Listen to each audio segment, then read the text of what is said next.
महादेव महादेवी की विशेष कृपा से इस प्रस्तुति में जानेंगे। नंदी जो सदैव महादेव के सामने विराजमान देखे जाते हैं, उन्हें यह सानिध्य कैसे प्राप्त हुआ, जानते हैं। ऋषि शिलाद ने अपने पुत्र नंदी को मात्र 7 वर्ष की अल्प आयु में सभी वेदों और शास्त्रों का अध्ययन कराकर पारंगत विद्वान बना दिया था। एक दिन 2 सिद्ध महात्मा ऋषि के आश्रम में आए और नंदी को देखकर उनसे बोले, हे ऋषि, आपका पुत्र यद्यपि कम आयु में ही वेदों और शास्त्रों का श्रेष्ठ विद्वान बन गया है, तथापि विधाता ने इसकी आयु बहुत कम लिखी है। आज की गणना के हिसाब से अधिक 1 वर्ष आयु शेष है।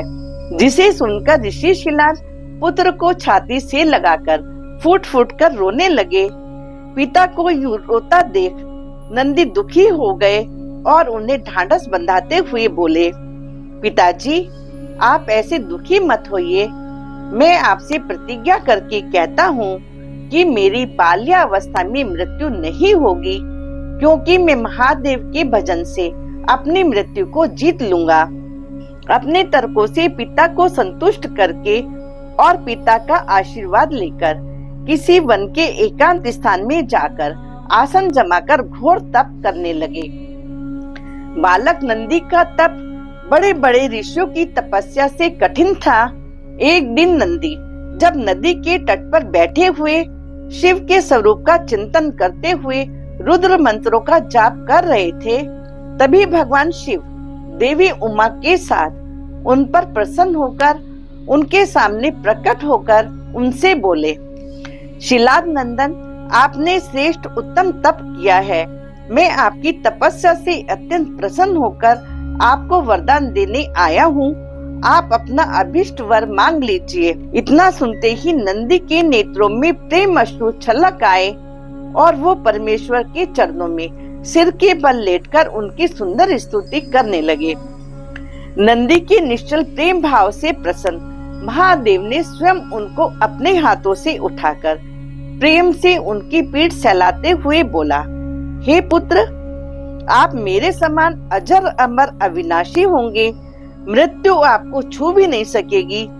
जन्म जरा और मृत्यु आप पर अपना प्रभाव नहीं डालेगी। आप दुखों से रहित अक्षय होकर मेरे समान बलशाली होंगे। तभी देवी उमा, जो परमेश्वर के बराबर में खड़ी थी, नंदी पर अपना पुत्र भाव प्रकट करते हुए बोली, हे देवेश, यह शिलाद नंदन मुझे पुत्र समान प्रिय लग रहा है। आप इसी गण्याध्यक्ष का पद प्रदान कर सकते हैं।